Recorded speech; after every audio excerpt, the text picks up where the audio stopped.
This isn't one of those internet horror stories where shadow figures stalk TikTok stars or cursed filters steal your soul. No. What you're about to hear is something much darker, something real. It's about power, secrecy, and what actually happens behind the heavily guarded mansions of the elite. People joke about selling your soul, but no one tells you what really happens inside. Not unless they've witnessed it. I have. And what I experienced during that weekend in March? It broke me. It broke all of us. We were just college students searching for memories, searching for a night we'd never forget. And we got exactly that. Consider this your warning, because once you hear what happened, you'll never see fame the same way again. This is the story of the night we went to Diddy's party and saw Terrence Howard there. Spring break in Los Angeles. That's all it was supposed to be. Me, Simone, and Jada, my closest friends since freshman year, had been drowning in deadlines. Finals, jobs, internships. Life had been crushing us. So when Simone's cousin offered us her place in Koreatown for the week, we jumped at it. We weren't influencers. We weren't connected. Just three normal students from the East Coast, trying to taste that California dream for a few days. And at first, that's exactly what we got. The sunsets, the beaches, the rooftop events with overpriced drinks and underqualified DJs. We hit Hollywood Boulevard, took photos at the Grove, even talked our way into a hotel pool in downtown. It felt like we were living inside our phone screens, experiencing the kind of life people only post highlights about. But LA has this strange energy surrounding it. Beautiful, yes, but beneath that beauty is this constant humming.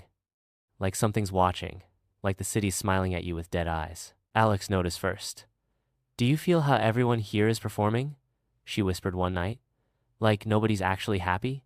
It's all just for the cameras." She wasn't wrong. Even the parties felt artificial.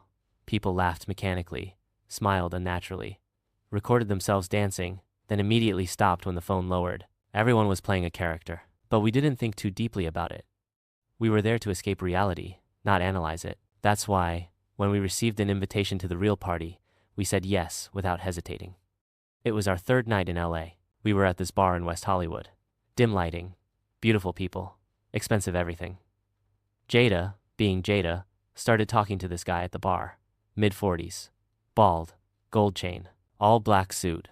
The kind of person who speaks little but commands attention. 10 minutes later, Jada returned with a look like she'd discovered a hidden treasure. "Y'all won't believe this. We just got invited to Diddy's house."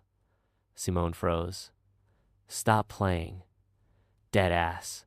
He gave me the address. Said we need to arrive by midnight, but there are conditions. No phones, dress nice, ask nothing." We all laughed nervously. It sounded fake, like those too perfect stories people fabricate for views. But Jada wasn't joking. And when we searched the address, it showed a massive property in Beverly Hills. An actual mansion. Secured, private, like something straight from a rap video. I should have listened to that voice inside me. The one screaming that this was wrong. But we were intoxicated by possibility, by adventure, by the thought that maybe, just maybe, we were about to step through a door most people only dream about. We went back, changed clothes, and ordered a rideshare just before midnight. As the car climbed higher into the hills, the city lights stretched below us like a digital ocean. Jada kept checking her reflection. Simone sat silently watching the window, expression unreadable. Me? I was pretending to be calm, but deep inside, something felt increasingly wrong. We arrived precisely at midnight. The driver hadn't spoken once during the entire journey. No music, no conversation, just silence and winding roads as the city shrank behind us. When we reached the location, there weren't any flashing lights. No lines of people, just two tall iron gates that opened automatically as we approached. A man in a charcoal suit stood at the entrance. No expression, no introduction. He examined us slowly, nodded once, and simply said, "Phones." We handed over our phones reluctantly. He placed them into a black velvet pouch, sealed it, and gave us a claim ticket. "Follow the lights, don't wander." Then he turned away. We looked at each other uncertainly, but the gates were already closing behind us. The path was lined with tiny flickering lights embedded in the concrete. The mansion ahead emerged from darkness, like a monument, sleek, black glass, and concrete. No windows, no sound. No one else was arriving. That's when Simone whispered, Why does this feel like we're walking into a museum or a tomb? Jada shushed her, but I felt it too. The stillness, the air, everything was too quiet, like the night was holding its breath. The front doors were already open when we reached them. No greeter. Just a long hallway glowing with soft red lighting stretching forward like an upscale art gallery. The sound was subtle, not really music, more like ambient tones, deep vibrating bass like the kind of sound you feel in your chest but can't hum. There were people inside. Beautiful. Well-dressed. Silent. They moved with precise, choreographed movements, sipping drinks that seemed to materialize from nowhere. They moved deliberately, robotically, like they were following invisible instructions. We entered awkwardly, trying to blend in, but immediately knew we didn't belong. The atmosphere wasn't wild. It wasn't enjoyable. It was controlled, a slow-motion dream we couldn't escape. Someone handed us drinks on a tray. Clear liquid. No label. Jada grabbed one immediately. I hesitated. Simone didn't touch hers at all. Just one, Jada urged me, but Simone leaned closer. Watch the crowd. Nobody's drunk. Nobody's dancing. That's not a party. That's a performance.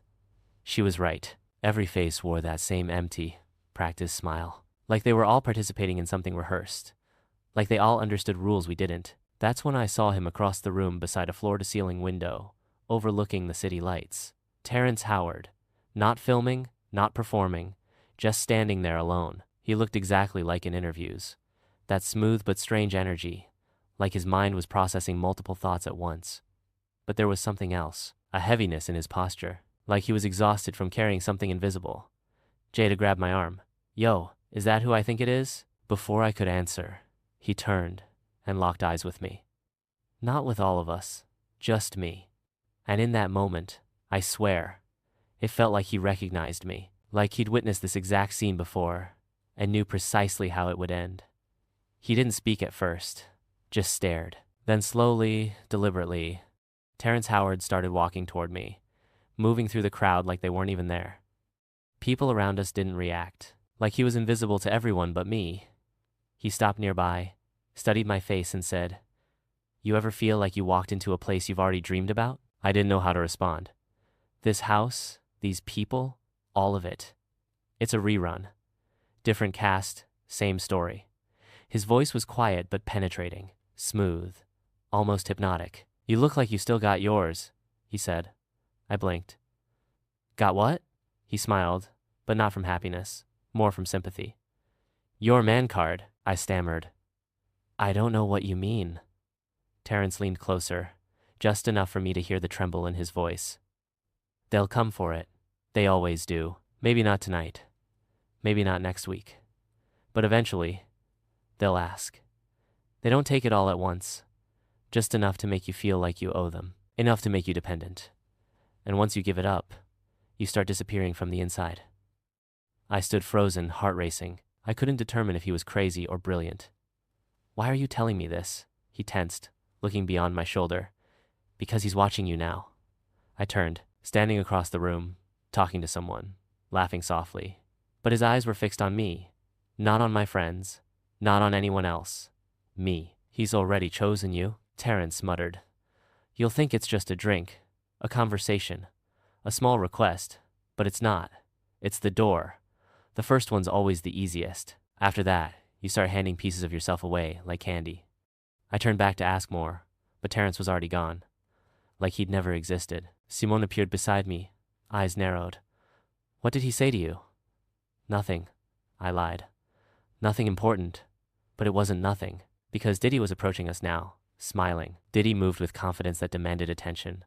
Smooth, commanding, like someone accustomed to people parting when he walked into a room. He smiled as though we were old acquaintances, despite being complete strangers. What's good, young king? He said, placing a firm hand on my shoulder. You from out of town, right? I nodded, trying to appear composed, but I felt Simone tense beside me. Yeah, just visiting for spring break. We were invited. I know who invited you, he cut in.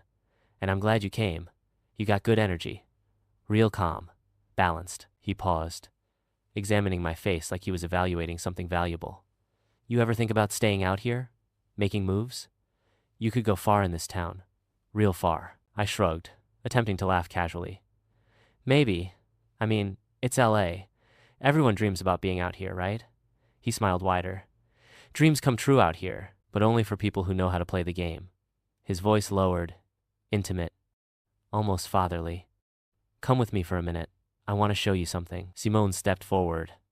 We're good, actually. We were just about to leave. I ain't talking to you, sweetheart, he said, still smiling, but with sharpness that made my stomach tighten. He returned his attention to me. Come on, just 5 minutes. I glanced at Simone. Her expression screamed, don't go. Every instinct agreed, but I went anyway. He guided me down a long hallway deeper into the house. The ambient sound faded behind us, absorbed by the walls. The further we walked, the dimmer it became. The lighting shifted from red to even deeper crimson. At the corridor's end stood a black door. He opened it. Inside was a small lounge, low lights, leather furniture, mirrors, and something else. A presence.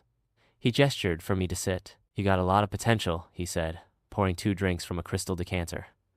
But potential don't mean anything if you ain't willing to give something up. He offered me a glass. I didn't accept it. What is this? He laughed, low and calm. Just a drink, my guy. Chill. Don't be scared. But I wasn't afraid of the drink. I was terrified of what accepting it represented. Because somehow I knew in my soul this was exactly what Terrence had warned about. Not a drink, a test. The first offering, the first agreement, the first piece of myself I'd need to surrender. I stared at the glass. It appeared normal. No unusual color, no strange scent, just a clear, expensive-looking liquid in a crystal tumbler. Yet everything about it felt wrong. Diddy watched me, not with curiosity but expectation, like he already knew what I should do, like he was simply waiting to see if I would break. You know, he said, swirling his own glass without drinking it. Everybody who ever made it in this town, they've been right where you are. Right here. He leaned back, smiling, eyes locked on mine.